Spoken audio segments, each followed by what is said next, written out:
This channel does not promote any violent, harmful, or illegal activities. All content provided by this channel is meant for an educational purpose only.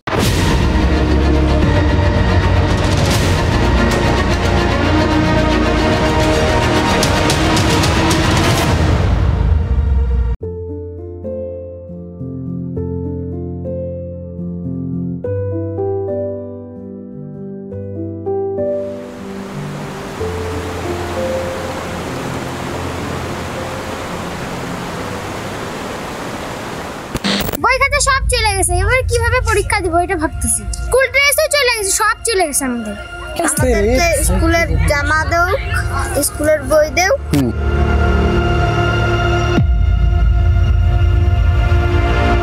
ভেসে যায় আদরের নৌকো, আর আমাদের ঘুম ভাঙে কলকাতায়। ঘুম যারা ভাঙালো তাদের একজন ওই শুনছিলেন তো ক্লাস 6-এর ছাত্রী, আর একজন পড়ে ক্লাস 5-এ। দুজনেরই স্কুলের বইপত্র খাতা সব ভেসে গেছে জলে। শনিবার রাতের ওই মুষলধারায় বৃষ্টির পর তাদের গ্রামে যে জল ঢুকেছিল, সেই জল কাগজের নৌকোর মতোই তাদের বই খাতা সব ভাসিয়ে নিয়ে গেছে। 24শে সেপ্টেম্বর কলকাতায় যখন ওই বাঁধ ভাঙা জলের রেস দেখেছি আমরা, যখন মেঘ ভেঙে হঠাৎ করে অঝোর ধারায় জল নেমে এসেছিল, স্বাভাবিকভাবেই সেই সময় কলকাতা তো ওইভাবে প্রস্তুত ছিল না, ওই বৃষ্টিটা সামলাতে পারেনি। বিভিন্ন রাস্তায় 24 থেকে 48 ঘন্টা জল দাঁড়িয়েছিল। সেই সময় আপনাদের মনে আছে কলেজ স্ট্রিটও তো বাদ যায়নি, ডুবে গেছিল বইপাড়া। বিভিন্ন ছোট বড় দোকানে জল ঢুকে গেছিল, বহু প্রকাশনা সংস্থার ঘরে জল উঠে গেছিল। দেখেছিলাম তখন প্রচুর বই ভিজে গেছে, প্রচুর বই ভেসে গেছে, নষ্ট হয়েছে। সোশ্যাল মিডিয়ার যুগে কলেজ স্ট্রিটের বইপাড়া সেই ছবি কম বেশি সবাই হয়তো দেখেছেন আপনারা, কিন্তু এই জলপাইগুড়ির গরুমারা জাতীয় উদ্যান লাগোয়া 12হাতি গ্রামটা, সেটা তো কলেজ স্ট্রিট নয়। সেখানকার কথা জানতে তাই কলকাতার ঘুম ভাঙাতে হয়। ঘুম ভাঙাবে কারা, কেন দেখলেন তো? ওই কাজটাই তো করলো ক্লাস 6 আর ক্লাস 5-এর এই দুই ছাত্রী। 12হাতি গ্রামে ওরা থাকে জানেন। ওদের গ্রামে যখন TV9 বাংলার রিপোর্টার পৌঁছয়, তখন ওদের প্রথম প্রশ্নটা কি ছিল জানেন? শুনছিলাম আর অদ্ভুত লাগছিল, বিশ্বাস করুন। আর কিচ্ছু না, আর কিচ্ছু না। তাদের প্রশ্ন ছিল, আমাদের বই স্কুল ড্রেস সব ভাসিয়ে নিয়ে গেছে, আমাদের কি ওই নতুন বই খাতা স্কুলের জামা আবার দেবে কাকু? আমরা এরকম ভনিতাহীন কথাবার্তা শুনতে না খুব একটা অভ্যস্ত নই জানেন তো। আর সেই জন্যই বোধহয় এই ধরনের সহজ সরল কথাবার্তাটা সোজা গিয়ে বুকে ব্যথে। আপনাদেরও বিধছে আমি জানি। আমাদের সাধারণ মানুষের ওই একটাই তো জায়গা আছে, মনটা পুরোপুরি মারতে পারেনি এখনো, লাগে ওই জন্য। কি সুন্দর একদম সহজ সরল নিষ্পাপ দুটো মুখ, কীরকম সোজাসুজি নিজেদের প্রয়োজনের কথাটা জানালো, এবং এই প্রয়োজনটা উঠে এলো একদম বুকের ভেতর থেকে, মাঝামাঝি কোনো কিচ্ছু নেই। কোনো রকম রাগ ঢাক গুরুগুরু না করেই সাহায্য চেয়েছিল। কেন? কারণ ওটা ওদের ভালো লাগার জিনিস। কেন? এই কেনর উত্তর খুঁজতে গেলে আপনারা জানেন এমন কিছু কথা তো চলেই আসে, এমন কিছু কথা তো বলতেই হয় যে কথাগুলো সবার আবার ভালো লাগার কথা না। সবার ভালো লাগবে না এটা জেনেও ওই কথাগুলো কিন্তু বলতে হবে, জানেন তো কেন জানেন? কারণ এই কথাগুলোই না বললেই নয়। রিলিফের কাজটা যতটুকু ওরা পারবে করবে, আমাকেও কিছু করতে হবে, মানে আমরা করে দিয়েছি যতটা পেরেছি। মুখ্যমন্ত্রী তখন কলকাতায় দমদম বিমানবন্দরে নেমে পড়েছেন।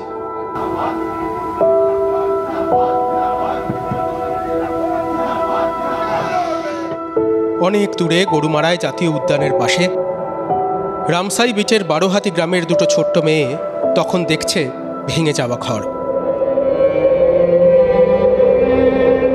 ব্যাপক বৃষ্টিতে রেড়ে করে ছুটে আসা জলঢাঙা ভেঙে দিয়েছে বাড়ি। ভাঙা বাড়ির নিচ দিয়ে এখনো বইছে জল। সেই জলে ভেজা মাটিতে আছে ভিজে যাওয়া বই।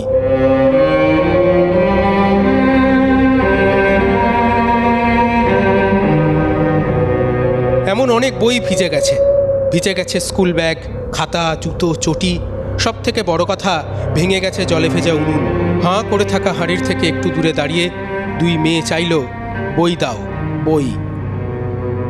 আমাদের না বইগুলো সবগুলো ভাষায় নিয়ে গেছে, আর বই একটাও নেই। বইটা এগুলো দেওয়া হোক।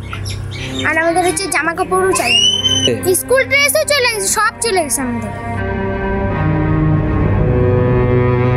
বারোহাতি গ্রামের থেকে একটু দূরে গ্রামের পাকা রাস্তার ধারে বিডিওর সঙ্গে দেখা হয় TV9 বাংলার। প্রতিনিধি জানান, গ্রামের বাচ্চারা বই চাইছে। বিডিও জানান, অনেক বাচ্চার বই, খাতা ফাতা সব চলে সবগুলো। সেটা স্কুল দপ্তরের সাথে আমরা এডুকেশন দপ্তরের সাথে কথা বলে যাতে যত দ্রুত সম্ভব আমরা ব্যবস্থা করে দিই। একটু সময় লাগবে, তবে হয়ে যাবে। সময় চলিয়া যায় নদীর স্রোতের প্রায়, যে জন না বুঝে তারে ধিক শতধিক। সময় চলে যাচ্ছে, অদিতিদের প্রশ্ন কিন্তু বহুদূর থেকে শোনা যাচ্ছে এখনো। সব চলে গেছে, এবার কিভাবে পরীক্ষা দিব? সব চলে গেছে, এবার কিভাবে পরীক্ষা দিব?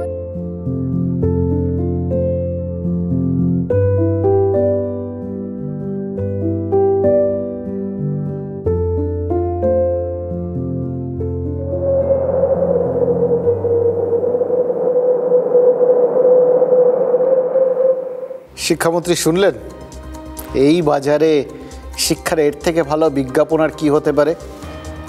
চারপাশে যখন এত দুর্নীতি, এত রকম শিক্ষা সম্পর্কে নেতিবাচক কথাবার্তা, সেখানে দুটো বাচ্চা মেয়ে ছাত্রী, এটাই ওদের সব থেকে বড় পরিচয়। তারা পড়তে চাইছে, তারা বই খাতা চাইছে, তারা স্কুল ড্রেস চাইছে। বিশ্বাস করুন, বাংলার শিক্ষার জন্য এর থেকে ভালো ব্র্যান্ড অ্যাম্বাসাডার তিনি আর কোথাও পাবেন না। একটু শুনুন এদের কথাগুলো, একটু মন দিয়ে শুনুন। যদি পারেন এদের একটু ব্যবস্থা করুন, হয়তো আমাদের শিক্ষা ব্যবস্থাটা বদলে গেলেও যেতে পারে। আসলে এই মুহূর্তে না 1, 2, 3 করে 3টে কথা বলতে ইচ্ছে করছে। প্রথম কথা, শনিবার রাতে বৃষ্টি হয়েছে, নেপাল লাগোয়া ওই দার্জিলিং পাহাড়ে ধস নেমেছে, ডুয়ার্স জলে ভেসে গেছে। তার 72 ঘন্টা পর এই বাচ্চা মেয়ে দুটোকে কেন এই সংবাদ মাধ্যমের একজন কর্মীকে দেখে এইভাবে দৌড়ে আসতে হবে? কেন ছুটে এসে বলবে যে তাদের এই মুহূর্তে এইগুলোই সব থেকে বেশি দরকার? তাহলে কি তার মধ্যে আর কাউকে এরা এই কথাগুলো পাওয়ার মতো খুঁজে পায়নি, যার কাছে সাহায্য চাইতে পারে? সংবাদ মাধ্যমের কর্মীদের যাওয়ার কথা, তারও আগে তো তাদের যাওয়ার কথা যাদের কাছে এই কথাগুলো তারা প্রাণ খুলে বলতে পারে। দ্বিতীয় বিষয়, এইরকম একটা পরিস্থিতিতে তো নিশ্চয়ই শুধু বই খাতাপত্র ভেসে যায়নি, আরও জরুরি কাগজপত্ররত্র সেগুলো তো ভেসে যাওয়ার কথা। সেগুলোর কি ব্যবস্থা হবে? বিডিও জানিয়েছেন যার যা কিছু হারিয়েছে তা প্রশাসনকে জানালে ব্যবস্থা হবে। খুব ভালো কথা, হয়তো হবে, সেটাই প্রত্যাশা করব। অন্তত একটা তো উনি একটা ইতিবাচক কথা বললেন, একটা দিক নির্দেশ করলেন, ভালো। কিন্তু এবার তৃতীয় আর সব থেকে গুরুত্বপূর্ণ প্রসঙ্গে আসি। মমতা বন্দ্যোপাধ্যায় বললেন 2 দিনের সফরে যতটা পেরেছেন মানুষের চাহিদা পূরণের চেষ্টা করেছেন, যতটা সম্ভব মানুষের প্রয়োজন তিনি মিটিয়ে দিয়ে এসছেন। আমরা বুঝতে পেরেছি এই মানে যতটা সম্ভব প্রয়োজন মিটিয়ে দেওয়া মানে এই কথাটা প্রতীকী। 2 দিনের মধ্যে অত মানুষের খুঁটিনাটি সুবিধা অসুবিধা এগুলো তো মুখ্যমন্ত্রীর পক্ষে জানা সম্ভব না, আর জানলেও তক্ষুনি সবটা মেটানোও হয়তো সম্ভব না। আসলে যা দরকার ছিল সব তিনি দিয়ে দিয়েছেন বলতে মমতা বন্দ্যোপাধ্যায় নিশ্চয়ই বুঝিয়েছেন যে ত্রাণের কাজটা তিনি শুরু করে দিয়ে এসছেন, সমস্ত বন্দোবস্তটা করে দিয়েছেন, কিভাবে কাজটা হবে সেটা নির্দেশ করে দিয়েছেন, এবার বাকিটা প্রশাসন চালিয়ে নিয়ে যাবে। কিন্তু তারপরে তো কিছু কথা থাকেই, কার কি দরকার, কে কি চাইছে সেটা প্রশাসন কি টের পাচ্ছে? এই বাচ্চা ছেলে মেয়ে দুটো হয়তো তারা বা এর মতো আরও কেউ তারা হয়তো আমাদের সংবাদ মাধ্যমের প্রতিনিধিদের কাছে বই খাতা চাইছে, নিজেদের ভেতরে যেটা লুকিয়ে রয়েছে, যেটা তাদের সত্যিকারের চাহিদা সেটার কথা বলছে। কিন্তু তাদের বাবা মায়েরা, তাদের কোনটা প্রয়োজন, মানে ওই বানভাসী মানুষগুলোর আর কি প্রয়োজন সেটা কি প্রশাসন টের পাচ্ছে? মুখ্যমন্ত্রী রাজ্যের প্রশাসনিক প্রধান, তার চোখ কান নাক মানে ওই আমরা ইন্দ্রিয় বলে যাকে জানি আর কি, সেগুলো তো ওই প্রশাসনের কর্তা ব্যক্তিরা। প্রশাসনের সেই ইন্দ্রিয়গুলো ঠিকঠাক কাজ করছে তো? যদি করে থাকে তাহলে জলপাইগুড়ির বারোহাতি গ্রামের এই বাচ্চা ছোট্ট ছোট্ট মেয়েগুলোর কথা শোনার জন্য তারা কেন পৌঁছননি? শুনলে ভালো, না শুনলেও অসুবিধা নেই, আমরা শুনিয়ে দিচ্ছি। গতকাল মুখ্যমন্ত্রী গেছিলেন দুধিয়ায়। শিলিগুড়ির থেকে মিরিকে যাওয়ার পথে এই দুধিয়ার ব্রিজটাই তো শনিবার রাতে ভেঙে গেছে। এখন অনেকে ভেবে অবাক হয়ে যাচ্ছেন যে দুধিয়ার ব্রিজের মতো ওরকম একটা শক্তপোক্ত সেতুর মোটা মোটা থাম কি করে ভেঙে গেল। বিশেষ করুন আপনারা অনেকেই, আমি নিশ্চিত, যখন গেছেন ওই দার্জিলিংয়ের পথে যাওয়ার জন্য, কালিম্পংয়ের পথে যাওয়ার জন্য, কার্শিয়াংয়ের পথে যাওয়ার জন্য, তখন এরকম বিভিন্ন ব্রিজ টিজগুলোর ওপর দিয়ে গেছেন। ওই যে দুধিয়ার ব্রিজটা দেখছিলেন না, গত বছর আমরা প্রত্যেক বছর ওই উত্তরের খোঁজে করতে যাই, উত্তরবঙ্গে একটা কনক্লেভ করি, গেছিলাম। তখনও ওই ব্রিজটার সামনেই ওই যে জায়গাটাতে জলের ওই তুমুল স্রোত বেরিয়ে যাচ্ছে, সেখানে তিত্তির করে জল বইছিল, প্রায় শুকনো। আর তার মধ্যে এই বড় বড় বোল্ডার পড়ে থাকা, তার মধ্যে বসে আমরা খুব সুন্দর ছবি টবি তুলেছিলাম। সেই ছবিগুলোর মধ্যে দুধিয়ার ব্রিজটা, এটা এখন একটা দর্শনীয় বস্তু হয়ে গেছে। সেই ব্রিজটা কিন্তু দেখেছিলাম আর ভাবছিলাম যে এইটুকুনি সরু একটা ধারা, সেখানে এত মোটা মোটা থামের এরকম শক্তপোক্ত ব্রিজ কেন ছিল সেটা এখন বুঝতে পারছি, কিন্তু থেকে কি লাভ হলো সেটা বুঝতে পারছি না। তাহলে কি রক্ষণাবেক্ষণের অভাব ছিল? কিছু তো একটা ছিল, নাহলে ভাঙলো কী করে এরকম মোটা মোটা থাম? যাই হোক, এই দুধিয়ায় গতকাল সরকারি ক্যাম্প ছিল, মুখ্যমন্ত্রী গেছিলেন, সাধারণ মানুষের কথা শুনেছেন, তার কথাও সাধারণ মানুষ শুনেছে। মুখ্যমন্ত্রী সরকারি ক্ষতিপূরণের চেক বিলি করেছেন, ক্ষতিগ্রস্তরা চেক নিয়েছেন, কিন্তু সকলে নিয়েছেন কি? সকলের কথা কি মুখ্যমন্ত্রী শুনতে পেয়েছেন? সন্দেহ আছে কিন্তু, কারণ মুখ্যমন্ত্রী যেখানে গেছিলেন ঠিক তার উল্টো দিকে যাদের বাড়ি, তারা বলছেন দুয়ারে মুখ্যমন্ত্রী এলেও দুয়ারে সমাধান নাকি আসেনি, কারণ দিনভর অপেক্ষার পরেও তাদের নাকি মুখ্যমন্ত্রীর ধারে কাছেই ঘেঁষতে দেওয়া হয়নি। তাহলে কারা এসেছিলেন ওই সরকারি ক্যাম্পে রিলিফ নিতে? অভিযোগ যে নাগরাকাটা আর দুধিয়া এই দুটো জায়গাতেই নাকি হাতে গোনা কিছু লোককে হাজির করেছিল প্রশাসন। কেন এত বাছবিচার, কেন বাছাই কেন? বাকি যারা ছিলেন তাদের মধ্যে অনেকেরই কিন্তু প্রায় সর্বস্ব এই দুর্যোগে হারিয়েছেন, তারা নাকি শত চেষ্টা করেও মুখ্যমন্ত্রীর কাছে পৌঁছতে পারেননি। কেন? এই কেনর উত্তর অবশ্যই প্রশাসন জানে, আর আমরা জানি প্রশাসনের ভূমিকায় সবাই বোধহয় সমান সন্তুষ্ট নন। এটাও ওই বললাম না, যদি চোখ কান এগুলো সব ইন্দ্রিয়গুলো যদি ঠিকঠাক কাজ না করে তাহলে তো ঠিক জায়গায় ঠিক খবরটা পৌঁছয় না। আমরা তাই অন্তত এই খবরগুলো পৌঁছে দেওয়ার চেষ্টা করছি, কারণ মুখ্যমন্ত্রী দুধিয়ার থেকে চলে যেতে না যেতেই যারা এই আমাদের সংবাদ মাধ্যমের প্রতিনিধিদের সামনে হাজির হয়েছিলেন, তারা কি বলেছেন জানেন? তারা ত্রাণের অপেক্ষায় আছেন, তারা ক্ষুব্ধ, মানে নিজেদের ক্ষোভটা কিছুতেই লোকাতে পারেননি।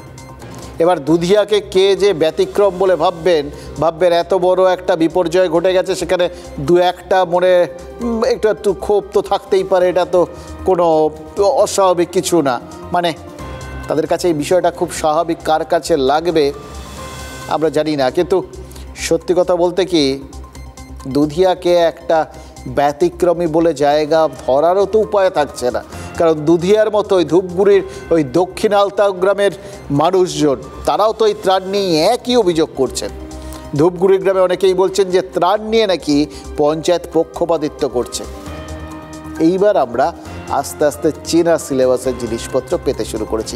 আপনারাও নিশ্চিত, আমি জানি আপনারা ভাবতে শুরু করেছেন এই তো এইটার জন্যেই এতক্ষণ বসে দিচ্ছিলাম।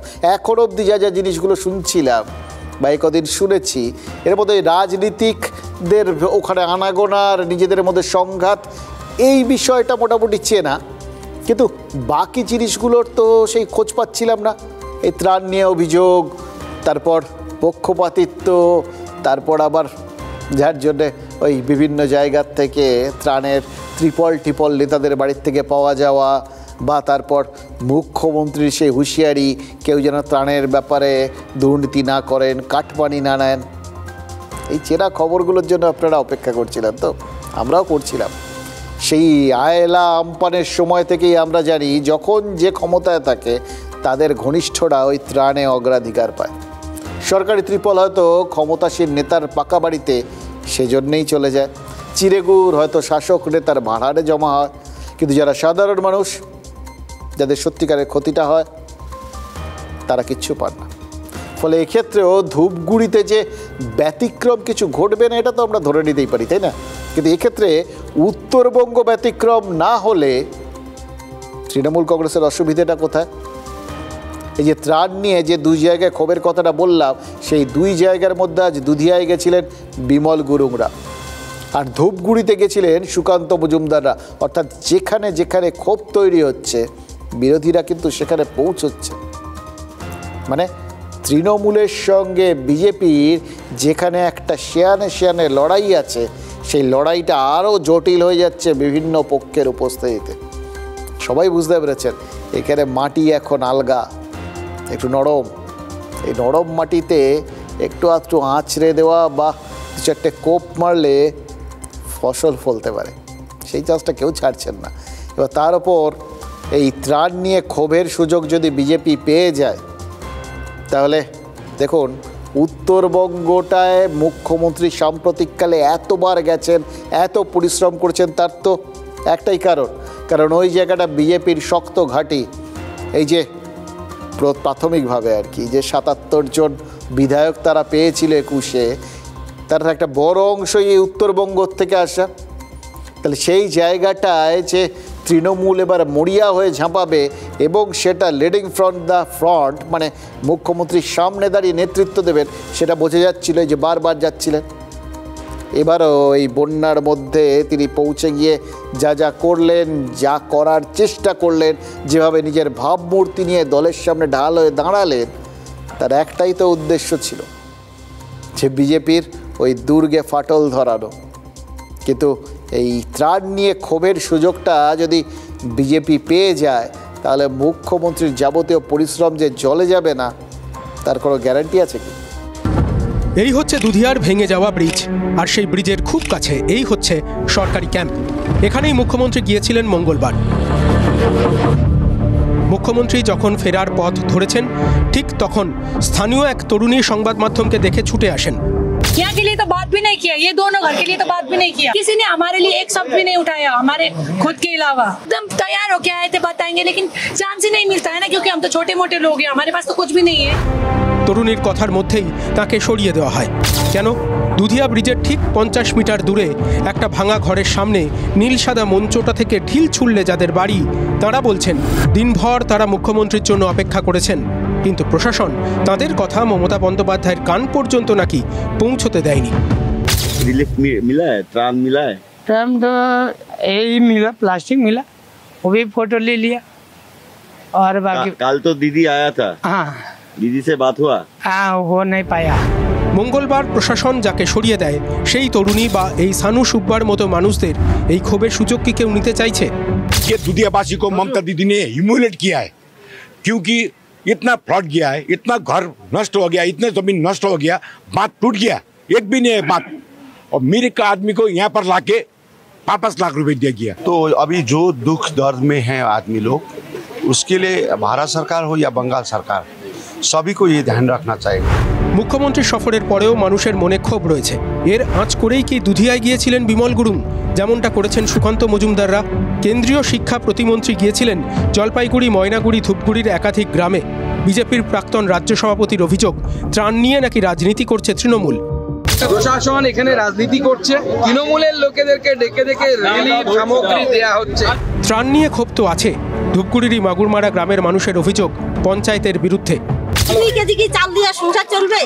আমরা তো 4 জন 5 জন একটা পরিবার নিয়ে বসবাস করছি, সবাই কি পাচ্ছে নাকি কেউ পাচ্ছে না, কেউ পাচ্ছে না। এই ক্ষোভ কি বিরোধীরা ভোটের বাক্সে টেনে নিয়ে যাবে?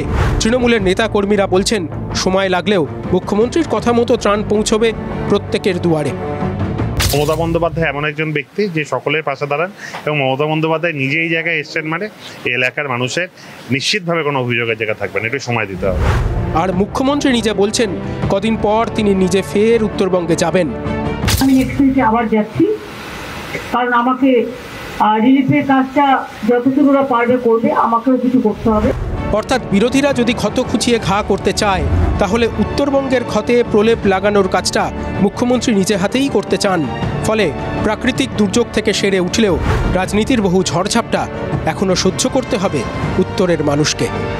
দেখুন, মুখ্যমন্ত্রী নিজেও বললেন যেটুকুনি কাজ বাকি থাকবে সেটা তিনি নিজে ফের উত্তরবঙ্গে গিয়ে শেষ করবেন।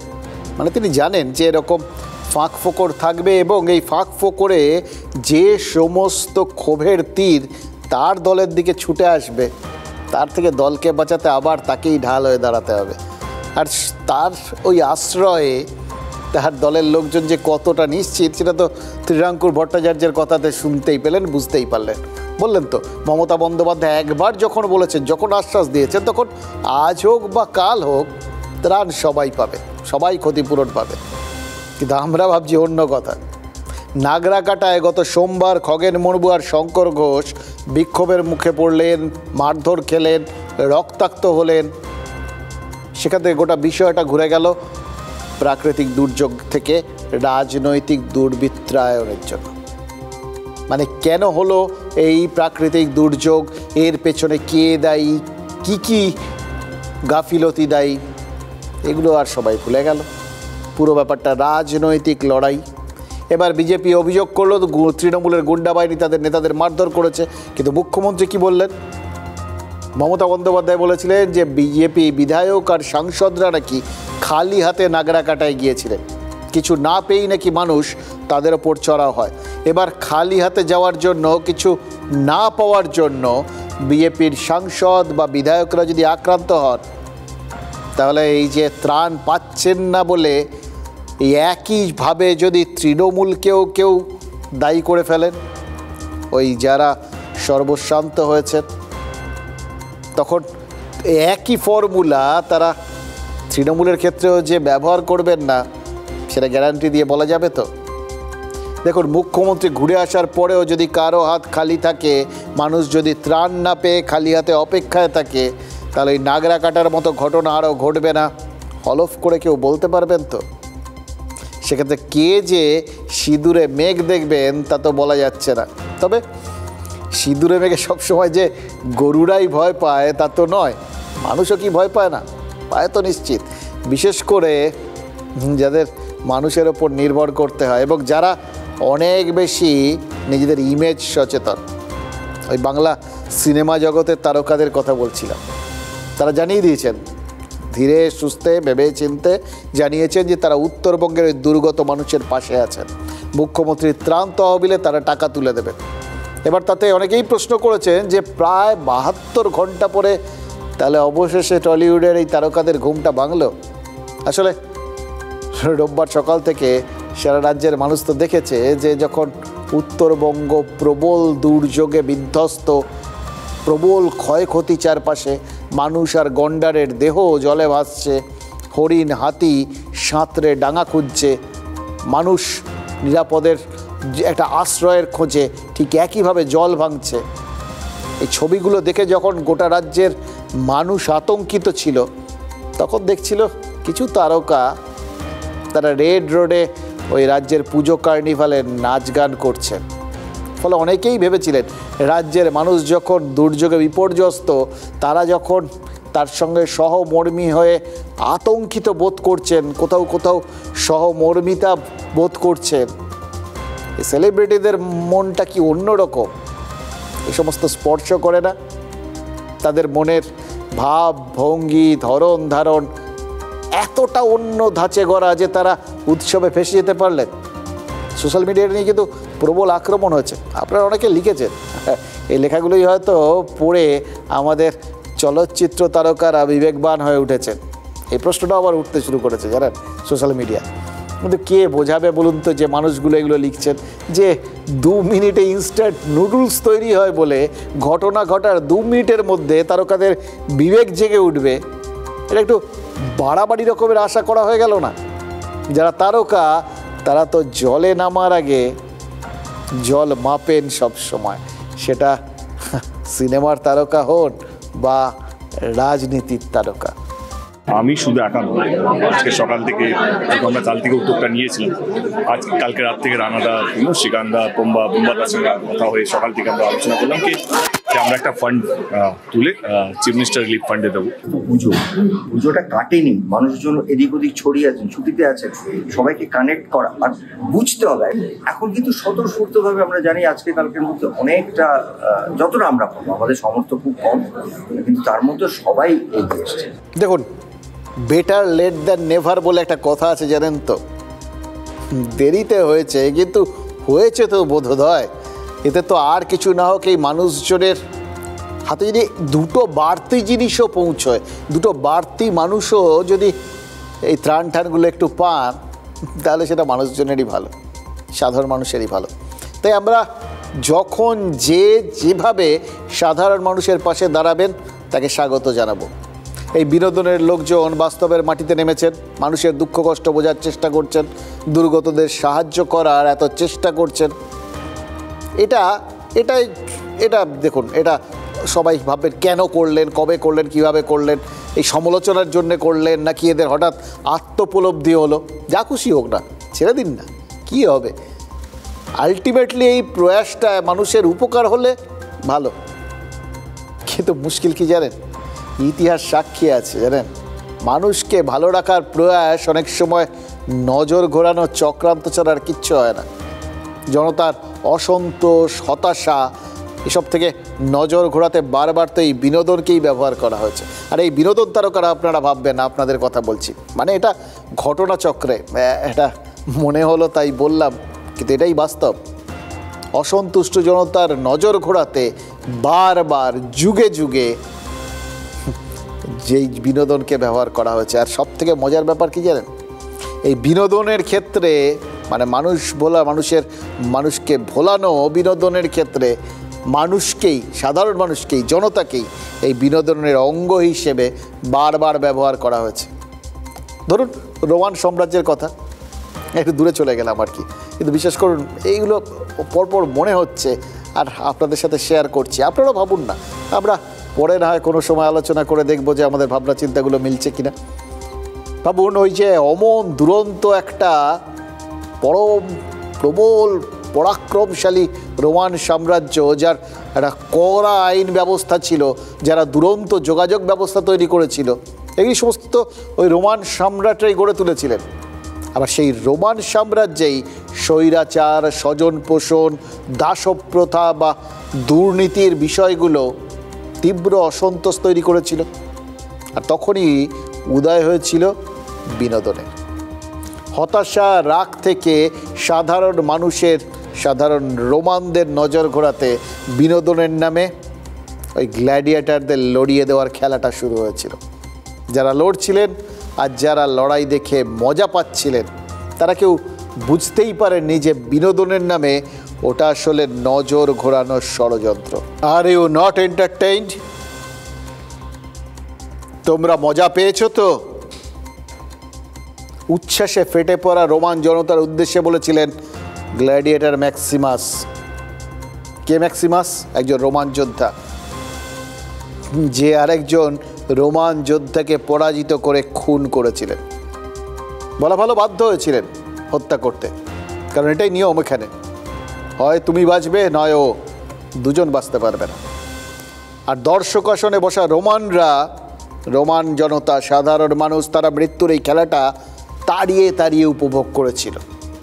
জনতাই জনতাকে মারছে আর তা দেখে উচ্ছ্বাসে ফেটে পড়ছে কারা? জনতা। এটাই আয়রনি। ম্যাক্সিমাস শাসকের এই খেলার আসল উদ্দেশ্যটা ধরে ফেলেছিলেন, তাই জনতাকে বলেছিলেন মজা পাচ্ছ তো। আসলে বলতে চেয়েছিলেন, আজ যে মৃত্যু দেখে তোমরা মজা পাচ্ছ, আগামীকাল তোমার মৃত্যু দেখেও বাকিরা মজা পাবে, তোমাকেও একইভাবে মরতে হবে। নিজেরাই এইভাবে নিজেদের মারামারি করতে করতে দুর্বল হয়ে যাবে। বঞ্চনার কথা ভুলে জনতা যদি বিনোদনে মজে যায়, লাভ কিন্তু একমাত্র শাসকেরই হয়, লাভ বিরোধীদেরও কম না। দেখুন, নাগড়াকাটায় তৃণমূলের আক্রমণে আক্রান্ত হয়েছে বিজেপি। এই ন্যারেটিভটা বিজেপি সারা দেশে ছড়িয়ে দিতে চাইছে। এবার এই ন্যারেশন থেকে নজর ঘোরাতে তৃণমূলকেও তো কিছু করতে হবে নাকি? তারা কি দাঁড়িয়ে দাঁড়িয়ে মার খাবে নাকি? ওই বলেছি এই সমস্ত জিনিসে একমাত্র রাজনীতির লাভ হয়, তাহলে তৃণমূল ক্ষতি কী করে স্বীকার করে? তাই তৃণমূল কী করলো?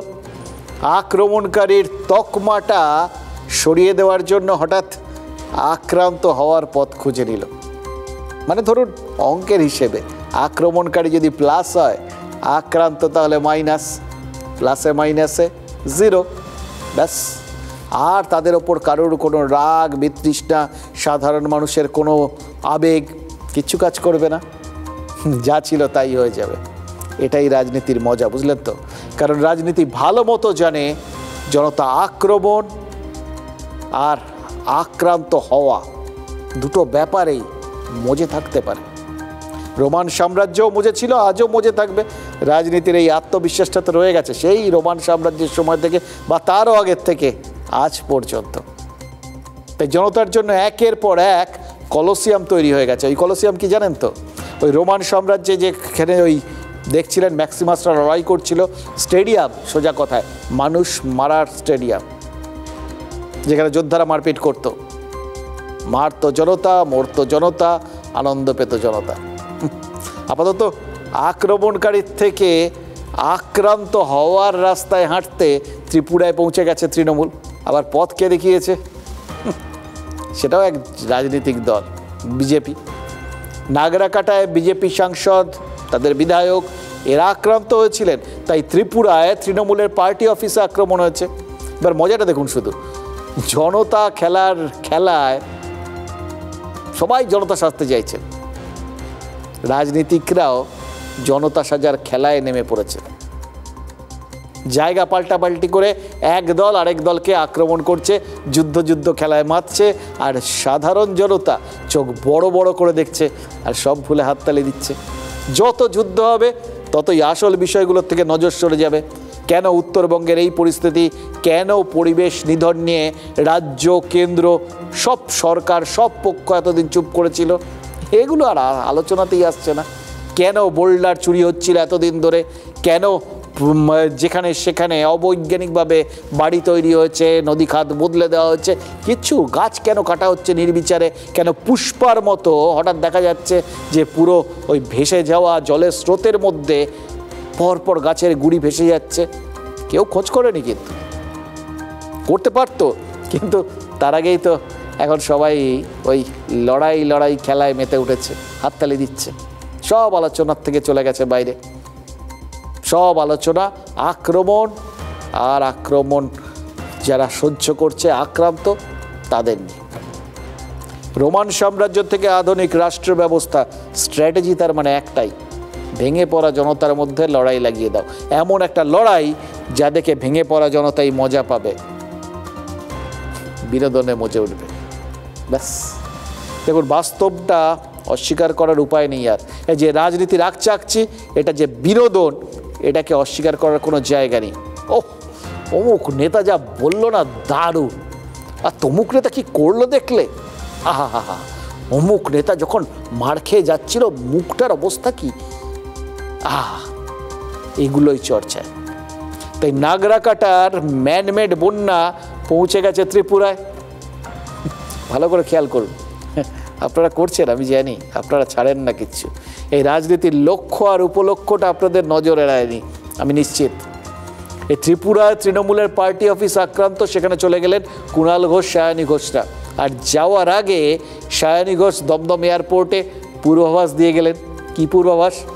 আবার পূর্বাভাসের মতো, ত্রিপুরায় গেলে তারা নাকি আক্রান্ত হতে পারেন। এবার দেখুন, এইটা বলে দেওয়ার পর ত্রিপুরা পৌঁছে বাধা না পেলে হয়? তাহলে তো আবার তৃণমূলের ওই সোর্স নিয়ে প্রশ্ন উঠবে আর কি, কিসের ভিত্তিতে এই আবহাওয়ার পূর্বাভাস দিচ্ছেন তিনি। তাই তিনি মেলালেন পুলিশের বিরুদ্ধে বাধার অভিযোগে এক প্রস্ত টান থ্রিলার হয়ে গেল ওই আগরতলায়। এবার এই থ্রিলারটা দেখার জন্য কিন্তু জনতা অপেক্ষা করেছিল। ওই যে তিনি পূর্বাভাস দিয়েছিলেন, ওটার পর থেকেই সবাই জাস্ট অপেক্ষা করছিল যে কিছু তো হবে, আজকে দারুণ কিছু হবে, বলা যায় না। এবার আর ওখানে ছাড়বে না, কারণ ওখানে বিজেপির সরকার, এখানে বিজেপি মার খেয়েছে, সব দুয়ে চার করছিল। নিজেরাই ভেবে নিয়েছে পরিস্থিতি দারুণ উত্তপ্ত, এরা নামলেই হবে। ওই জন্যই সায়নী ঘোষ যাচ্ছে, কিন্তু নিশ্চয়ই বুক ডিপ করছে, সব ভেবে নিয়েছেন সবাই। মানে রাজনীতির স্ক্রিপ্ট মেনে লোকেরও একদম পারফেক্ট এক্সপেকটেশন, প্রত্যাশা, আর রাজনীতিকদের একদম পারফেক্ট পারফর্ম, অসাধারণ তাদের পারফরমেন্স। দেখুন, ত্রিপুরা পুলিশ বলেছে এতজন ভিআইপি গেছেন, অথচ তাদের কাছে কোনো ইনফরমেশন ছিল না, এই জন্য প্রয়োজনীয় গাড়ির ব্যবস্থা করতে পারেননি, তাই জন্য দেরি হয়েছে। এবার এই একই অভিযোগ তো নাগরাকাটাতেও শুনেছিলাম, বিজেপি প্রতিনিধিরা যাবেন সেটাও নাকি রাজ্য পুলিশ জানতো না। এবার 1:1 এক হয়ে গেল।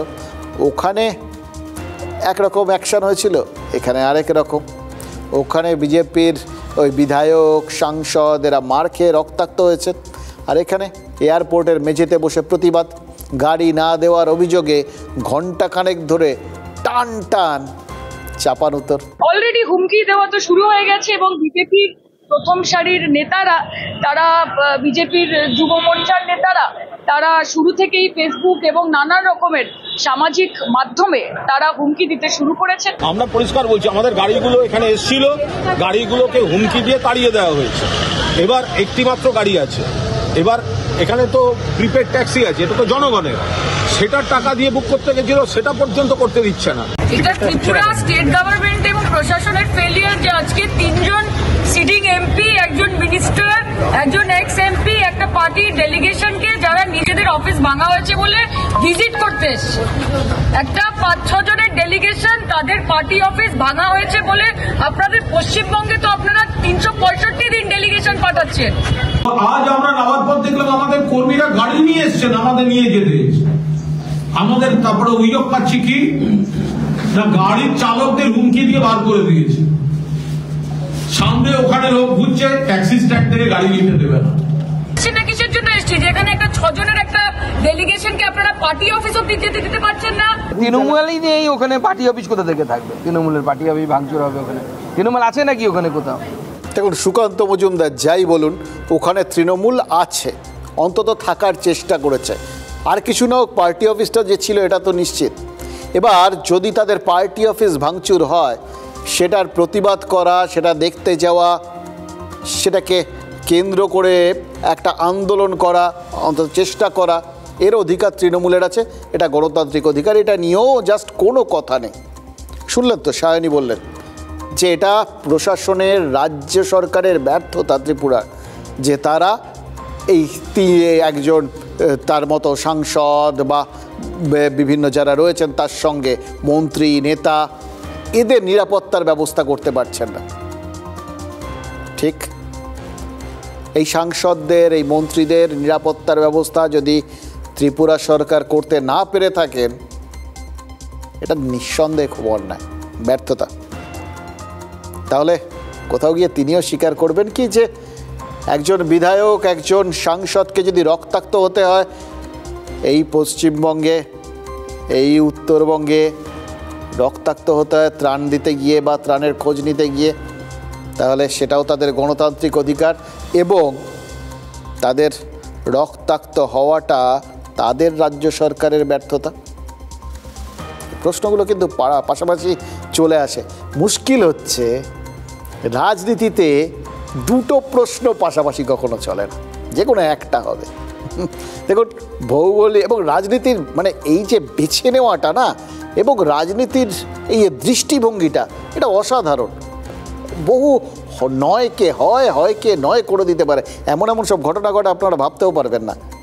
আপনারা কি জানেন, ভৌগোলিক কারণে, মানে ভৌগোলিক ছেড়ে দিন, আগে বিজ্ঞানটা ধরুন, জল সবসময় ওপর থেকে নিচের দিকে গড়ায়, জানি আমরা, স্রোতটা ওইভাবেই বয়। এবার সেই জন্যেই ভৌগোলিক কারণে ভুটানের জল উত্তরবঙ্গে নামে, আর সেই জল উত্তরবঙ্গ থেকে বাংলাদেশে যায়। কিন্তু রাজনীতি যদি বলে দেয়, পুরো উল্টোমুখী স্রোত হয়ে যায়, পেছন থেকে উল্টো দিকে জল উঠতে শুরু করে। ইতিহাস ভূগোল কোন চার, যা বলবে রাজনীতি সেটাই শেষ কথা। এবার রাজনীতি কী করলো, উত্তরবঙ্গের বন্যার সব জল ত্রিপুরায় নিয়ে চলে গেল। আজ দিনভর সব দলের নেতারা ওই একটা ইস্যুতেই পড়ে থাকলেন, ত্রিপুরায় কে কাকে আটকালো, আদৌ আটকালো কিনা, এই নিয়ে আলোচনা চললো সারাদিন। এবং উত্তরবঙ্গের বিপর্যয় এটা, সেটা ব্যাকসিটে কাল থেকে বলে যাচ্ছে। এরা কাকে যে কখন ব্যাক সিটে পাঠিয়ে দেওয়া হয় না, এটাই কিন্তু মূল লক্ষ্য রাজনীতি। ফ্রন্ট সিটে সবসময় তারা থাকবেন, শাসক বিরোধী যেই থাকুক তারা। এই যে উত্তরবঙ্গের বিপর্যয়, এটাকে জাতীয় বিপর্যয় ঘোষণার দাবি তুলেছিল বাম আর কংগ্রেস। এবার জাতীয় বিপর্যয় ঘোষণা হোক না হোক, উত্তরবঙ্গের রাজনীতি জাতীয় রাজনীতিতে তো প্রাসঙ্গিক হয়ে উঠল। সেটা ভেবে দেখুন, জাতীয় রাজনীতিতে প্রাসঙ্গিক হয়ে উঠল তৃণমূলও। আজ কুণাল ঘোষ, সায়নী ঘোষদের পুলিশ বাধা দিয়েছে বলে অভিযোগ উঠেছে। এ নিয়ে মুখ খুলেছেন মুখ্যমন্ত্রী মমতা বন্দ্যোপাধ্যায় স্বয়ং, প্রতিবাদ জানিয়েছেন অভিষেক বন্দ্যোপাধ্যায়, মানে সবাই, পুরো তৃণমূল। উত্তরবঙ্গ থেকে ফিরে মুখ্যমন্ত্রী জানিয়ে দেন পুলিশ গাড়ি না দিলে হেঁটে যেতে বলেছেন তিনি, আর তাতেও যদি বাধা দেওয়া হয় তাহলে তিনি নিজে ত্রিপুরা যাবেন। তখনও কিন্তু এয়ারপোর্টে অবস্থানে রয়েছেন তৃণমূলের প্রতিনিধিরা। এবার বাংলার মুখ্যমন্ত্রী ত্রিপুরা যাবেন বলেছেন, সুতরাং গোটা বিষয়টা নিমেষে সারা দেশের সংবাদ মাধ্যমে জায়গা পেয়ে গেছে। তারপর কি দেখা গেল, পুলিশের সহায়তাতেই আক্রান্ত পার্টি অফিসে পৌঁছে গেলেন প্রতিনিধিরা। সেখানে গিয়ে প্রেস কনফারেন্সও করলেন। কেউ বাধা দিল না, কোনো আক্রমণ হলো না, এটা হলো না, এটা একটা বড় কথা না, এটা হওয়া কোনোভাবেই কাম্য না, এটা হওয়ার কথাও না। তবে হ্যাঁ, পূর্বাভাস কিছুটা মিলল, পুরোটা মিলল না। আরেকটা জিনিসও হলো কি, মুখ্যমন্ত্রীকে উত্তরবঙ্গ থেকে ফিরেই আবার তড়িঘড়ি কাজকর্ম ফেলে ত্রিপুরা যেতে হলো না। কিন্তু প্রশ্নটা এখানে, মুখ্যমন্ত্রীকে ত্রিপুরা যেতে হলো না, নাকি মুখ্যমন্ত্রী যাতে ত্রিপুরাটা পৌঁছে যান তাই জনপ্রতিনিধিদের যেতে দেওয়া হলো? এটাও তো আরেকটা দিন, নাকি আরেকটা তৃতীয় অপশান রয়েছে? আসলে কোনো কিছুই হওয়ার কথা ছিল না। যা হচ্ছে সবই একদম রাজনীতির পূর্বাভাস মেনেই হচ্ছে। फ्लाइट में चढ़ने का पहले बता दिया कि तुम लोग पैदल में जाना शुरू करो। बाइक में भी जाने की कोशिश किया था, हमारा ओनर का बाइक ले गया था, लेकिन वो भी अलाउ नहीं किया। तो मैंने बोला पैदल में चलो, चलो पैदल में जाना शुरू किया। अगर वो भी नहीं करने देगा, जाने देगा, तो मैं खुद जाऊंगी। हम देखते हैं कितना उसका ऑडासिटी है। और लोकतंत्र का बात करते हैं, तुम्हारा एमपी अगर इलाका नहीं जाते हैं, अगर एमएलए नहीं जाते हैं, संबंध रखता है, तो इसमें के लिए हमारा क्या गलती है? अगर कुछ गलती हुआ तो law will take its own course. लेकिन ये क्या बात है, त्रिपुरा में तुम्हारा डबल इंजन गवर्नमेंट है। अभिषेक का गाड़ी भी पहले तोड़ा था, उसका गाड़ी में भी कितना पत्थर मारा था, तो अब तुम्हारा ज्ञान कहाँ था, एडवाइस कहाँ था? कलकत्ता से मैंने सुना अभी 3-4 आदमी आया है यहाँ पर, तो ये लोग क्या करेंगे पता नहीं है। तो मैंने कहा इनको आने दीजिए, आराम से जो भी करना है करें, उसमें हमको कोई दिक्कत नहीं है। तो ये नेशनल लेवल में ये जो मेन इशू है जो वहाँ पर नॉर्थ बंगाल में हुआ, उसको डाइवर्ट करने के लिए इनका ये प्रचेष्टा है। আচ্ছা, আপনাদের জন্য আগে একটা ওই নোটবুকে যেরকম ছোট ছোট করে স্পেশাল নোট দেওয়া থাকতো, সেরকম একটা নোট দিয়ে দিই। আপনারা জানেন অবশ্য, জাস্ট বলার জন্য বললাম। এই মুখ্যমন্ত্রী যখনই হিন্দিতে বলবেন তখন বুঝবেন এটা গোটা রাষ্ট্রকে বার্তা দেওয়ার জন্য বলছেন, মানে জাতীয় ইস্যু করে তুলছেন। আর যদি ইংরেজিতে বলেন তাহলে গোটা বিশ্বকে আন্তর্জাতিক স্তরে ব্যাপারটা পৌঁছে দেওয়ার জন্য। এবার মুখ্যমন্ত্রী নিশ্চিতভাবে এই গোটা বিষয়টা তিনি রাষ্ট্রীয় স্তরে বা জাতীয় স্তরে নিয়ে যেতে চাইছেন। তার কারণ ত্রিপুরা অন্য রাজ্য, সেখানে গিয়েও তৃণমূল আক্রান্ত হচ্ছে, মানে ত্রিপুরাতেও তৃণমূলের এতটাই প্রভাব যে তাদের আটকানো, প্রতিহত করাটা খুব জরুরি। সেই জন্যই আক্রান্ত হচ্ছে তারা। এটা তো গোটা দেশের সামনে ইন্ডিজোটের মধ্যে তৃণমূলের ইমেজটা অনেক বড় করে দেবে। এবার ত্রিপুরায় যদি তৃণমূলের পার্টি অফিস আক্রান্ত না হতো, তৃণমূল কি ত্রিপুরা যেতে পারতো? আবার একইভাবে নাগরাকাটায় যদি বিজেপি আক্রান্ত না হতো, বাংলাসহ গোটা দেশে কি এইভাবে প্রতিবাদ দেখাতে পারতো তারা? তৃণমূল ত্রিপুরায় যাক অথবা বিজেপি প্রতিবাদ দেখাক, তাহলে একটা বিষয় স্পষ্ট, সেটা কি? ওটা তো আপনারা জানেন, ওটা বারবার আর কেন বলবো। কিন্তু তাও বলছি, উত্তরবঙ্গের বিপর্যয় ব্যাক সিটে চলে গেল। বিপর্যয় দেখে রাজনীতি ছুটে গেছিল, রাজনীতি বিপর্যয় ব্যাপারটাকেই সিলেবাসের একদম বাইরে পাঠিয়ে দিল, আর সেখান থেকেই তৈরি হয়ে গেল যুদ্ধক্ষেত্র। সব দলই আগুন হাতে নিয়ে আসলে একটা যুদ্ধের অপেক্ষায় ছিল, শুধু সলতে খুঁজে পাচ্ছিল না। সলতে উত্তরবঙ্গে খুঁজে পাওয়া গেছে, ব্যাস আর কি চাই। চারিদিকে যুদ্ধ আবহাওয়া তৈরি হয়ে গেল। এবার মূল প্রশ্নটা সেখানে, যুদ্ধ তো লাগলো, যোদ্ধা কারা? আপাতত দুটো ভাগ রয়েছে, একদল যুদ্ধ লাগাচ্ছে আর একদল যুদ্ধে অবতীর্ণ হতে চলেছে। কারা লাগাচ্ছে এই প্রশ্নটা করার কোনো দরকার নেই, আপনারা জানেন। আর যুদ্ধ যারা লাগায় তারা সব সময় চায় সবার আগে সমান প্রতিপক্ষ হয়ে উঠতে। দেখুন, নাগরাকাটায় বিজেপি আক্রান্ত হয়েছিল, বিজেপি সাংসদের পাশাপাশি আদিবাসী মুখও আক্রান্ত হয়েছিল, মানে খগেন মুর্মু, এটা বিজেপি বলেছিল। মুখ্যমন্ত্রী হাসপাতালে গেছিলেন। এবার ভোটের আগে আদিবাসী সেন্টিমেন্ট উপেক্ষা করার জো নেই কারো, গতকালই বলেছিলাম এটা। আজ ত্রিপুরায় কী হলো? তৃণমূল পার্টি অফিস মানে তৃণমূল আক্রান্ত, আবার তৃণমূলের প্রতিনিধিকে বাধা মানে ওই প্রতিনিধি দলে কে আছেন? বীরবাহা হাঁসদা। মুখ্যমন্ত্রী বলার সময় কিন্তু আলাদা করে তার কথাটা বলেছেন, অর্থাৎ ওখানে যদি আদিবাসী সম্প্রদায়ভুক্ত কেউ আহত হয়ে থাকেন, আক্রান্ত হয়ে থাকেন, তাহলে তাদের আদিবাসী মুখও আক্রান্ত একইভাবে। অর্থাৎ এবার তৃণমূলও বলতে পারলো এই ব্যাপারে, হেনস্থার ব্যাপারে আমরা ওরা সমান সমান। আক্রমণ, পাল্টা আক্রমণ, ছোটোবেলায় সেই আক্রমণ মহাভারতে মনে আছে আপনাদের? এখন এই বড়দের রাজনীতিতে এটা চাক্ষুষ করতে পারছি। আমরা খুব কনসার্ন যেভাবে আক্রমণ হয়েছে, এবং আক্রমণটা পুরোটাই পলিটিক্যাল, কারণ তারা পরিষ্কার বলেছে আমরা দিদির সৈনিক, বিজেপি এসছে বিজেপিকে মার। যদি মনে হয় যে মার খেয়ে আমরা ভিতরে ঢুকে যাব, তাহলে আপনি মূর্খের স্বর্গে বাস করছেন। পাল্টা মারবো আমরা, অন্ততপক্ষে উত্তরবঙ্গে সেই ক্ষমতা বিজেপি রাখে যে পাল্টা মারতে পারি আমরা তৃণমূল কংগ্রেসকে। স্টেটমেন্ট করে হুমকি দিচ্ছেন যে উত্তরবঙ্গে নাকি তাদের এত ক্ষমতা আছে তারা তৃণমূলকে ধরে পেটাতে পারেন। আমি বারবার বলছি, এই ধরনের আগুন নিয়ে খেলবেন না।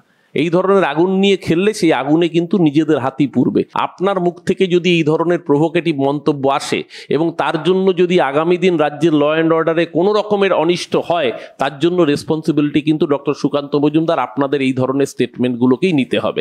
মারের বদলা মার, এবং মারের বদলা মার। পশ্চিমবাংলাতে তৃণমূল যেমন যে কোনো বিরোধী তার বিরুদ্ধে আক্রমণাত্মক, ভারতবর্ষের অন্যান্য জায়গাতে বিজেপি সমানভাবে একই রকম আক্রমণাত্মক। যার যেখানে শক্তি থাকবে সে সেখানে পাল্টা দেখে নেবে, তৃণমূলই হোক আর বিজেপি হোক। গণতন্ত্র কোনো মানে নেই, সব প্রয়োজন নেই। মানে সেনাপতিরা তাদের অধস্তনদের যুদ্ধের মন্ত্র দিচ্ছেন, আর অধস্তনরা তাদের আন্ডারে থাকা ওই নেতা কর্মীদের যুদ্ধে উদ্বুদ্ধ করতে আরও বেশি করে সেই মন্ত্র আওড়াচ্ছেন। একদম ধাপে ধাপে ওই ওপর থেকে নিচে যুদ্ধের আবহাওয়াটা ছড়িয়ে পড়ছে। যত নিচের দিকে নামছে ততই স্রোতের গতি বাড়ছে, ততই বাঁধ ভাঙছে।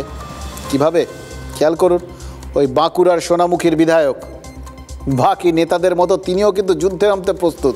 মানে নিজে নামুন বা না নামুন, নিজের দলের কর্মীদের মনে আগুন না জ্বালাচ্ছেন এবং তাদের যুদ্ধে নামিয়ে দিচ্ছেন। আর সেটা করতে গিয়ে ওই আগুন নিয়েই খেলা শুরু করে দিচ্ছেন। সোনামুখীর চৌরাস্তা মোড়ে দাঁড়িয়ে বিজেপির বিধায়ক দিবাকর ঘরামি কি বলেছেন জানেন? ওই খগেন মুর্মুদের আক্রমণকে যারা জনরস বলছে, জনতা তাদের অ্যাসিড ছুঁড়ে মারবে। রাজনৈতিক নেতা, খেয়াল করে দেখুন, কোনো একটা জায়গার থেকে তো দায়িত্ববোধটা শুরু হওয়া দরকার না? কারোর জায়গা থেকে সবাই আগলহীন। তিনি তার মতো করে বলে দিলেন। এর কি প্রতিক্রিয়া, এর কি মানে আদৌ ভেবেছেন কিনা আমি জানি না। মাঝে মধ্যে মনে হয় এরা অ্যাসিড মানে এটা জানেন কিনা, কিন্তু তিনি বলেছেন। ব্যাস, তৃণমূল আসরে নেমে পড়েছে, পাল্টা আক্রমণের হুঁশিয়ারি দেওয়া শুরু হয়ে গেছে। এবার এই আগুনের কথাবার্তায় নিচের দিকের যোদ্ধারা সত্যিকারের আগুন লাগিয়ে দিলে কী হবে? সেখানেও পুড়ে মরবে শুধুমাত্র ওই যোদ্ধা, মানে গ্ল্যাডিয়েটার জনতাই। এদিকের জনতা, ওদিকের জনতা, সাধারণ জনতা।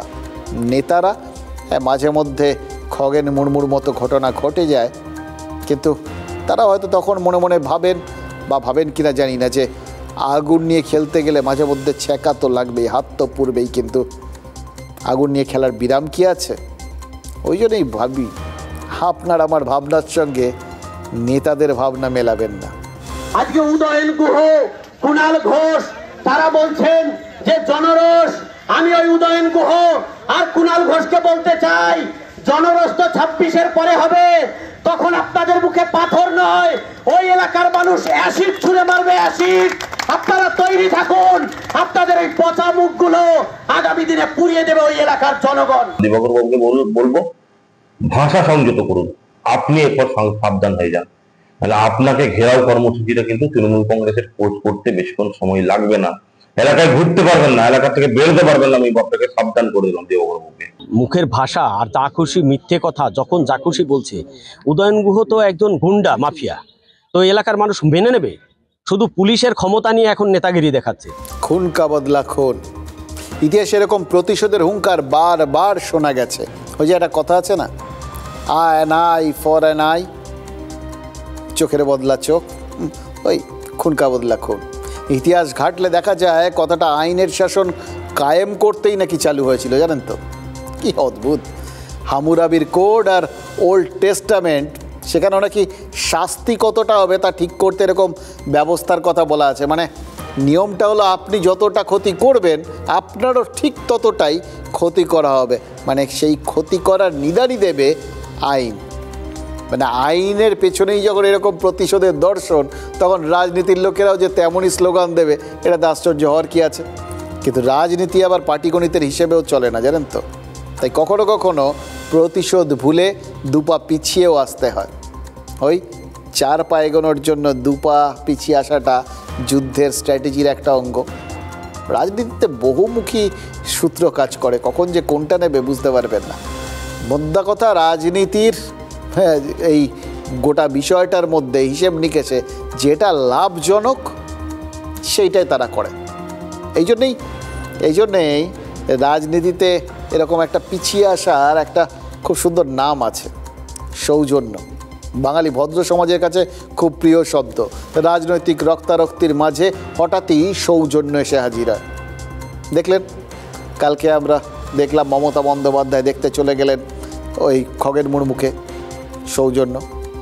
গতকাল যখন তিনি পৌঁছে যান তখন অনেকেই কিন্তু চমকে গেছেন। বলা ভালো, মমতা বন্দ্যোপাধ্যায় সবাইকে চমকে দিয়েছেন, পুরো প্রচারের আলোটা নিজের ওপর নিয়ে নিয়েছেন। অনেকেই কিন্তু এই রাজনীতির সৌজন্যের পেছনে একটা সৌজন্যের রাজনীতি দেখছেন, মানে নেহাতি সৌজন্য নয়, বরং তাকে ব্যবহার করার রাজনীতি। এবং তাদের মতে সৌজন্যকে হাতিয়ার করেই বিজেপির অস্ত্র অনেকটা ভোঁতা করে দিয়েছেন মুখ্যমন্ত্রী। ইংরেজিতে একটা কথা আছে, ক্লোক অ্যান্ড ড্যাগার, মানে মখমলের পোশাকে লুকিয়ে রাখা ছুরি। খগেন মুর্মুর সাথে সৌজন্য সাক্ষাৎকার সেরে এসেই আবার রাজনীতির ছুরিটা বের করে নিয়েছেন মুখ্যমন্ত্রী। কলকাতায় ফিরেই প্রশ্ন ভাসিয়ে দিয়েছেন, খগেন মুর্মুর ওপর হামলাটা বিজেপির অন্তর্দ্বন্দ্ব নয় তো? এটুকুনি বলেই কিন্তু ক্ষান্ত হননি, অন্তর্দ্বন্দ্ব বোঝাতে নিশানা করেছেন স্বরাষ্ট্রমন্ত্রী অমিত শাহকেও। ফলে সৌজন্যর পালা যতটা ছিল ততটাই তার দৌড়। সৌজন্য শেষ, রাজনৈতিক आक्रमण शुरू। पहले आप देखो, चैरिटी बिगिन एट होम। आपका इंटरनल कुछ नहीं हुआ तो, because that area belongs to BJP, MP, MLA and everything. देखिए, फ्लड में और कम्युनल टेंशन में किसी को गुस्सा होता है, ये इन्वेस्टिगेशन का भाग क्लियर हो जाएगा। ये पूरा अमित शाह का खेल है। उन्होंने तो एक्टिंग प्राइम मिनिस्टर का मामले काम करते हैं। We can request the Prime Minister, don't trust Amit Shah always. एक दिन वो आपका बड़ा मिर्जाफर हो जाएगा, पहले से ख्याल कीजिए, मॉर्निंग शो कर दे। এই ঘটনাকে ধামাচাপা দেওয়ার জন্য মুখ্যমন্ত্রী বিজেপির আভ্যন্তরীণ ডিভিশনও করানোর চেষ্টা করেছে। কিন্তু আমি পরিষ্কার মুখ্যমন্ত্রীকে বলতে চাই, এটা ভারতীয় জনতা পার্টি, এটা তৃণমূল কংগ্রেস নয় যে পিসি ভাইপোর মারপিট হবে। দেখুন, ক্রিকেটে একটা কথা না সবসময় বলা হয়, জানেন তো, ব্যাটসম্যানের ফলো থ্রু যদি নিখুঁত হয়, মানে ব্যাটটা যে মারলো, মারার পর ব্যাটের যে সুইংটা সেটাকে শেষ করতে হয় ঠিক করে। যদি সব ঠিকঠাক হয় তাহলে বল বাউন্ডারি লাইন পার হয়ে যাবেই। এই মমতা বন্দ্যোপাধ্যায় রাজনীতিতে যতটা অভিজ্ঞ, তাতে তিনি ভুল ব্যাট চালাবেন এটা আশা করাটা অন্যায়। গতকালই আপনাদের বলেছিলাম, মমতা বন্দ্যোপাধ্যায় যখন এই একবার তিনি দেখতে গেলেন খগেন মুর্মুকে, তখন তিনি স্বীকার করে নিলেন বা প্রশাসনিক প্রধান হিসেবে স্বীকৃতি দিয়ে দিলেন যে তিনি আক্রান্ত হয়েছেন। এবার যদি একজন নাগরিক, মানে প্রশাসনের অধীনস্থ একজন যদি আহত হন, আক্রান্ত হন, তাহলে রাজধর্ম বলে তাকে সুবিচার দেওয়া, যারা আক্রমণকারী তাদের শাস্তি দেওয়া। মমতা বন্দ্যোপাধ্যায় এরকম একটা কিছু করবেন তখনই মনে হয়েছিল, কারণ তিনি গেলেন কিন্তু কেউ ধরলো না কাউকে। হ্যাঁ, তখন তো প্রশ্ন উঠতে শুরু করবে, তাহলে আর গিয়ে কী লাভ হলো? এটা পুরোটাই লোক দেখানো, এটা হবে না মনে হয়েছিল। ঠিক আজ নাগরাকাটার ঘটনায় খগেন মুর্মুদের ওপর আক্রমণের ওপর ঘটনায় পুলিশ একরামুল হক আর গোবিন্দ শর্মা নামে দুজনকে গ্রেফতার করে ফেলেছে। আমরা বুঝলাম মমতা বন্দ্যোপাধ্যায় আবার ব্যাটে বলে করে দিলেন। ক্রিকেটের মতোই রাজনীতিতেও তিনি নিখুঁত টাইমিং এনে দিয়েছেন, ফলে বল বাউন্ডারির বাইরে, কেউ আটকাতে পারবে না। ফলে যে বিষয়টা মমতা বন্দ্যোপাধ্যায় শুরু করেছিলেন তাই সেটা তিনিই শেষ করলেন। বললাম না, এই সৌজন্য শব্দটার একটা দারুণ গ্রহণযোগ্যতা রয়েছে। এবার সেটা যে এই মুহূর্তে ব্যবহার করাটা দরকার সেটা মমতা বন্দ্যোপাধ্যায় সবাইকে বুঝিয়ে দিয়েছেন। লিডিং ফ্রম দ্য ফ্রন্ট, সামনে দাঁড়িয়ে নেতা নেত্রী তিনি যেদিকে দিক নির্দেশ করবেন সেদিকেই তো তার অনুগামীরা যাবেন। সুতরাং মমতা বন্দ্যোপাধ্যায় একবার যখন সৌজন্যের রাস্তায় হেঁটেছেন, সেই সৌজন্যকে তৃণমূলের নেতারা এখন সেই সৌজন্যের রাস্তায় বা সেই অনুসারে নিজেদের বক্তব্যগুলো রাখতে শুরু করেছে। তাদের গলায় সৌজন্যের রেশ চলে এসছে এবং সেই সৌজন্যর ওরাও শুরু হয়ে গেছে। তাদের যুক্তি কি? 21-এর বিধানসভা ভোটের আগে মুখ্যমন্ত্রীর পায়ে চোট লাগা নিয়ে বিজেপি ব্যঙ্গ করেছিল। এমনকি মুখ্যমন্ত্রীর চোট নিয়ে প্রধানমন্ত্রীও ঠাট্টা তামাশা করেছেন। কিন্তু এবারে সেই বিজেপিকেই মুখ্যমন্ত্রী রাজনৈতিক সৌজন্য শিখিয়ে দিলেন বলে দাবি করেছেন তৃণমূল নেতারা। আরও একটা বিষয়, মাঝে মধ্যে যে ঠেকে শিখতে হয় সেটা কিন্তু আমরা জানি। তাহলে তখনকার ঘটনার থেকে, মানে বিজেপির ভুল থেকে তৃণমূল ঠিক জিনিসটা শিখে নিয়েছে কিনা এটাও কিন্তু বিজেপির নেতারা ভেবে দেখতে পারে। মাননীয় সাংসদ খগেন মুর্মু যিনি আহত, তাকে সেই সৌজন্য সাক্ষাৎ বলুন কিংবা তিনি গেলেন, দেখলেন তার শরীরটা কেমন আছে, সমস্তটা খবর নিলেন। মমতা বন্দ্যোপাধ্যায় যখন 2021-এ তার পায়ের ওই চোটটা তিনি পেলেন, তখন সহানুভূতি তো দূরের কথা, তখন তার ওই আহত অবস্থায় তাকে মক করা হয়েছে, তাকে নিয়ে খিল্লি করা হয়েছিল। ওটা কি সৌজন্য ছিল? খবর নিয়েছিলেন কেউ? প্রধানমন্ত্রী কি খবর নিয়েছিলেন? উল্টে আমরা দেখলাম তিনি ক্যাটকল করছেন, টন টিটকিরি করছেন। এগুলো তো আমরা দেখেছি। দশে মিলে করি কাজ, হারি জিতি নাহি লাজ, সেই কবে ছোটবেলায় পড়েছিলাম, এখনও মনে আছে। এই কদিন আগে গত সপ্তাহে অভিষেক বন্দ্যোপাধ্যায় কি বলেছিলেন? ওই সবাইকে বলেছিলেন যে একসঙ্গে হয়ে লড়তে। হ্যাঁ, তাহলে কোনো সমস্যা নেই। মানে এমনিতে তারা সবসময় বলছেন যে এবার তো আরও বেশি ভোটে জিতবেন, এবার 50-এর নিচে নামিয়ে দেবেন বিজেপিকে। কিন্তু মুশকিল হচ্ছে কোথাও গিয়ে এই বিভিন্ন যে বিজয় সম্মেলনীগুলো হচ্ছে না, তার মধ্যে যে বিভিন্ন ঠোকাঠুকি লাগছে, তার থেকে মনে হচ্ছে ঠিক মনে মনে সবাই কিন্তু এই কথাটাকে একদম পুরোপুরি বিশ্বাস করতে পারছে না। ভেতর ভেতর একটা সংশয় নিজেদেরই রয়ে গেছে। যদি সত্যিই বিশ্বাস হতো তাহলে কি রাজ্যের কারামন্ত্রী, বীরভূমের বোলপুরের ওই বিধায়ক চন্দ্রনাথ সিনহা তিনি এরকম বলতেন? শুনুন, তিনি পরিষ্কার বলে দিলেন যে যদি একবার সার হয়ে যায় 1 কোটি লোকের নাম নাকি বাদ চলে যাবে। আর তাহলে কিন্তু লড়াইটা খুব কঠিন। মানে হয়তো তিনি বুঝিয়ে দেওয়ার চেষ্টা করছেন যে আত্মতুষ্ট হওয়ার কোনো জায়গা নেই, কিন্তু এই যে একটা সংখ্যা, মানে আস্তে আস্তে যে একটা ভোটের লড়াইয়ের দিকে এমনভাবে ব্যাপারটাকে করে দেওয়া হচ্ছে, এই যে 1 কোটি, মানে কোটিখানেক, 100 কোটিখানেক, এটাই তো ওই লোকসভা ভোটের ভিত্তিতে তৃণমূল আর বিজেপির মধ্যে ভোটের একটা ফারাক। কিন্তু সেটাকে এমনভাবে দেওয়া হচ্ছে যেন মোট প্রাপ্ত ভোটের ভিত্তিতেই সব কিছু দূরে হয়ে যাবে। এই যে বিষয়গুলো যখন উঠে আসে তখন বুঝতে হবে যে শিওরে কিছু একটা সিঁদুরে মেঘ করা নাড়ছে। এবার এক্ষেত্রে সেটা নিশ্চিতভাবেই সার।